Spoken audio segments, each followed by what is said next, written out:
Dari pintu gerbang besar memancarkan aura yang luar biasa kuat. Akhirnya ketua sekte keluar dari latihan tertutup. Semua yang ada di situ memberikan ucapan selamat kepada ketua sekte Bunikayin. Ketua sekte itu bernama Tengsa. Ketua sekte merasakan aura alam penciptaan tahap akhir yang terpancar dari ketua sekte.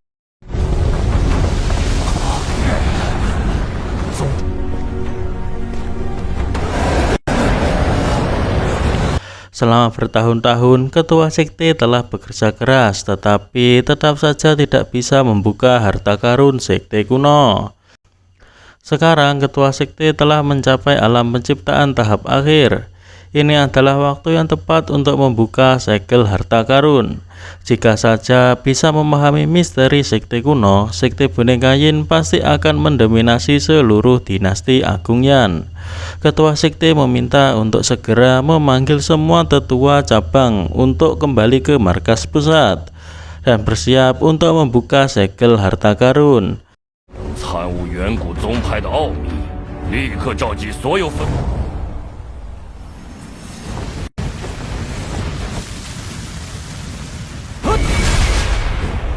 Lindong akhirnya selesai berlatih api spiritual.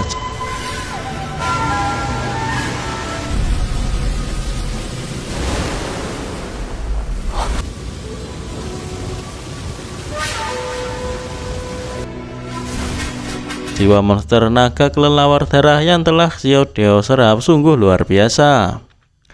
Lindong samar-samar melihat sosok manusia. Itu adalah sosok Xiao Diao sebelum dirinya kehilangan kultivasinya. Kekuatan Xiaoyan juga meningkat. Lindong sangat senang melihat hal itu. Xiao Diao tak menyangka bahwa Xiaoyan, si harimau bodoh, bisa memadatkan jiwa monster. Xiaoyan sepertinya tak terima diejek oleh Xiao Diao. Jika Xiaoyan tak terima, Xiao Diao menantang untuk bertarung dengan dirinya. Lindong menengahi meminta mereka agar tidak berkelahi lagi karena sekarang sudah waktunya berangkat ke kota Dagui. Lindong berencana pergi ke sekte Bunikayin. Itu karena lambang kuno diambil oleh ketua sekte Bunikayin. Karena hal itu tentu Lindong akan mencari petunjuk dari sana terlebih dulu. Menurut Xiao Diao, Teng Lei mungkin tak akan membiarkan Lindong masuk begitu saja. Namun Lindong berpikiran lain, mungkin saja Teng Lei benar-benar akan menyambut kedatangannya. 滕磊会打开大门请你进去。你这蠢货！小爷， Terlihat Teng Lei sedang berlatih. Seseorang bernama Huagu tepuk tangan sambil tersenyum.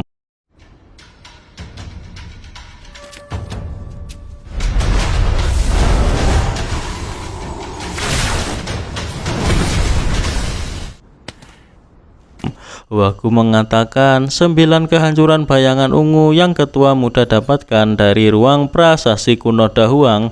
Tahap awal kultivasinya pun sudah sangat hebat. Setelah beberapa waktu pasti akan menjadi teknik yang luar biasa. Teng Lei menyayangkan karena dirinya tak mendapatkan seni bela diri penciptaan.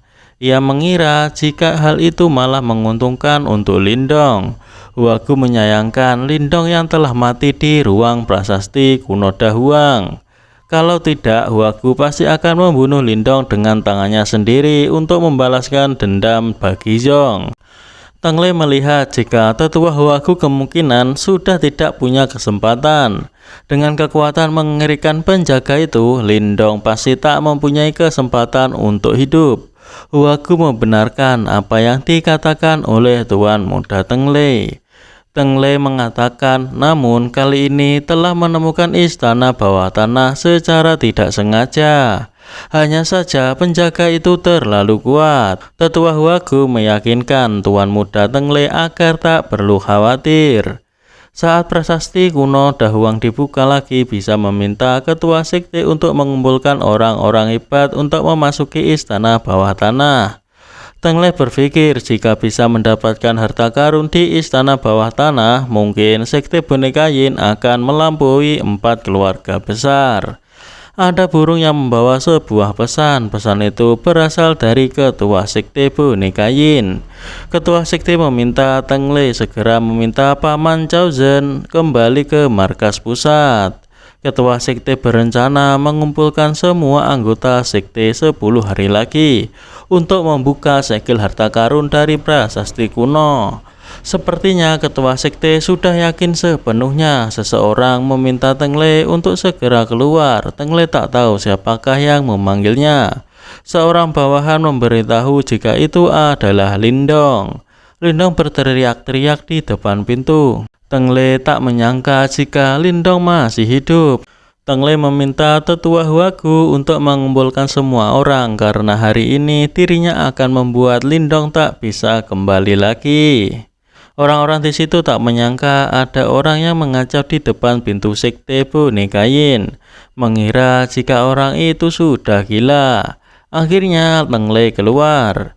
Teng Lei tak menyangka Lindong bisa keluar hidup-hidup dari prasasti kuno Dahuang. Lindong meminta maaf karena telah membuat ketua muda Teng kecewa. Tak mengira Lindong datang sendiri untuk mencari mati. Teng Lei menanyakan tentang patung jimat tingkat tinggi yang Lindong peroleh dan juga seni bela diri penciptaan. Itu semua akan Teng Lei ambil semua hari ini. Lindong dengan tenang memberitahukan jika semua yang diinginkan oleh Teng Lei ada pada dirinya. Namun takutnya Teng Lei tak sanggup untuk mengambilnya. Ketika Teng Lei ingin maju melawan Lindong, tetua Huagu menghentikannya, meminta ketua muda Teng Lei untuk menyerahkan pertarungan itu kepada dirinya. Tetua Huagu berniat mempersembahkan nyawa Lindong untuk Zhong. Lindong menanyakan tentang luka yang dialami oleh tetua Huagu terakhir kali, apakah luka itu sudah sembuh? Kali ini tetua Huagu tak akan kalah dengan mudah. Kali ini tetua Huagu pasti akan menghancurkan tulang Lindong sepotong demi sepotong.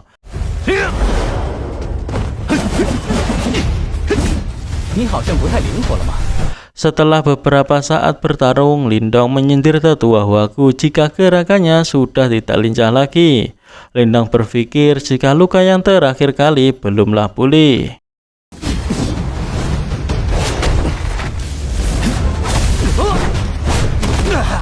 Tetua Huagu dengan mudah dikalahkan oleh Lindong. Lindong memikirkan tentang bagaimana kondisi di tempat Xiaoyan dan Xiao Diao. Lindong bertanya kepada tetua Huagu mengenai pendapat tetua Huagu dengan kekuatannya yang sekarang. Lindong menawarkan apakah masih ingin dilanjutkan.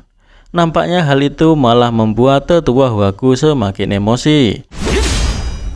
Xiao Diao tak menyangka trik tipu muslihat dari Lindong benar-benar berguna. Mengajak Xiaoyan untuk pergi, Mu Qianqian sedang berlatih dipanggil oleh bawahannya. Bawahannya mengatakan jika Lindong sedang mengacau di depan pintu sekte boneka Yin. Nampaknya Mu Qianqian meragukan apa yang dikatakan oleh bawahannya. Bawahannya meyakinkan Mu Qianqian jika dirinya melihatnya sendiri, itu pastilah benar. Mu Qianqian tak menyangka jika Lindong masih hidup. Mu Qianqian akhirnya memutuskan pergi untuk melihat. Ayah dari Mu Qianqian menanyakan apakah Mu Qianqian ingin keluar. Mu Qianqian memberitahukan bahwa Lindong telah kembali dan sekarang sedang menantang sekte boneka Yin. Mendengar hal itu, ayah dari Mu Qian sepertinya tertarik dan dirinya juga ingin melihat kemampuan dari Lindong. Lindong meminta pertarungannya dengan tetua Huagu cukup sampai di situ saja. Tetua Huagu mungkin tidak lelah, tapi dirinya sudah hampir kelelahan. Seseorang bertanya, siapakah dia benar-benar hebat? Seorang di sampingnya memberitahu orang itu jika itu adalah Lindong, dia yang mengalahkan Wang Yan. Orang itu mendengar sekte pedang kuno juga kalah dari Lindong. Ayah Mu Qian tak menyangka Xia Huagu begitu lemah. Mu Qianqian menduga jika kultivasi Lindong sudah meningkat banyak. Teng Lei meminta tetua Huagu untuk mundur. Namun sepertinya Huagu masih belum menyerah, tapi Teng Lei tak mengizinkan Huagu untuk bertarung lagi karena ia sudah cukup merasa malu dengan kekalahan tetua Huagu. Teng Lei meminta Lindong agar dirinya tidak keterlaluan. Lindong meminta Teng Lei untuk menggunakan semua triknya untuk bertarung dengannya. Mu Qianqian tak menyangka jika seni bela diri tingkat 9 yang telah dapatkan juga hebat. Lindong merasa kesulitan menghadapi jurus yang digunakan oleh Teng Lei. Akhirnya Lindong menggunakan transformasi kera iblis. 有什么办尽管使。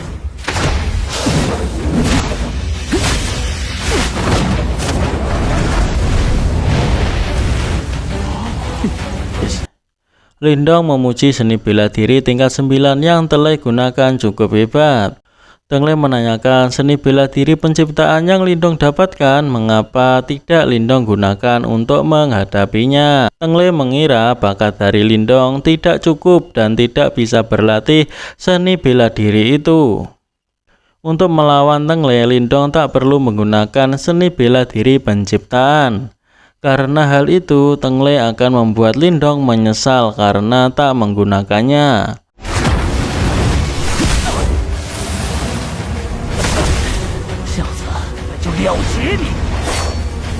Teng Lei mengeluarkan kekuatan penuhnya untuk menghabisi Lindong saat itu juga. Wagu meminta Teng Lei untuk segera membunuh Lindong.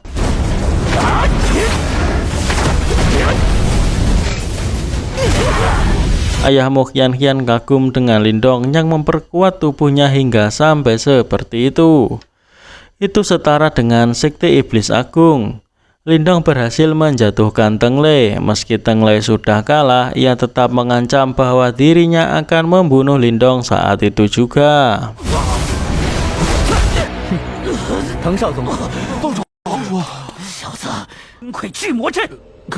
Teng Lei memerintahkan semuanya untuk mengaktifkan formasi boneka Yin.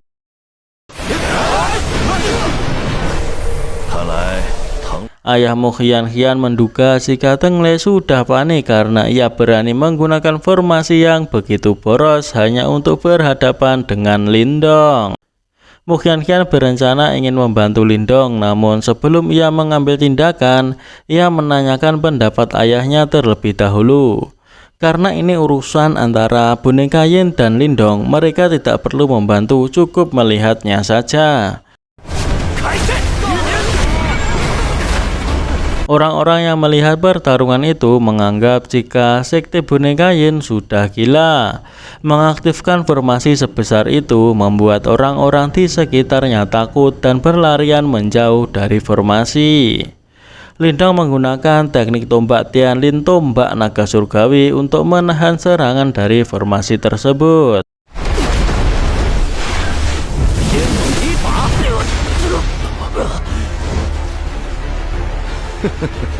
Ayah Mu Qianqian mengakui jika Lindong cukup hebat. Wagu mengingatkan Tuan Muda Teng Lei jika formasi yang mereka gunakan terlalu boros. Para murid yang mengaktifkan formasi itu sudah hampir tidak tahan. Karena Teng Lei sudah bertekad bulat untuk membunuh Lindong hari ini, Teng Lei tak memperdulikannya dan ia memerintahkan untuk mengaktifkan formasi itu lagi. Lindong khawatir kepada Hioyan dan Xiao Diao, mengapa mereka belum keluar juga setelah sekian lama dirinya bertarung. Lindong menggunakan tubuh petir giok, kedua kekuatan bertabrakan mengakibatkan ledakan energi yang luar biasa kuat. Xiao Diao malah asik-asikan istirahat di kursi mendengar Xiaoyan yang berisik. Ia memarahi Xiaoyan. Lalu Xiao Diao menanyakan apakah Xiaoyan menemukan sesuatu. Di sini nampaknya Xiaoyan tak menemukan apapun. Karena hal itu, Xiao Diao berpikir jika sepertinya di tempat itu tidak ada informasi tentang lambang kuno. Xiao Diao mengeluhkan perjalanan mereka kali ini yang benar-benar sia-sia. Tak mendapatkan apa-apa, Xiaoyan juga nampak putus asa. Xiao Diao melihat sesuatu di kursi yang ia tempati. Ia mencoba menyentuhnya. Ternyata itu adalah semacam tombol rahasia. Tombol itu membuka pintu rahasia di bawah kursi yang ditempati oleh Xiao Diao. Xiao Diao mengajak Xiaoyan untuk masuk menelusuri jalan rahasia itu.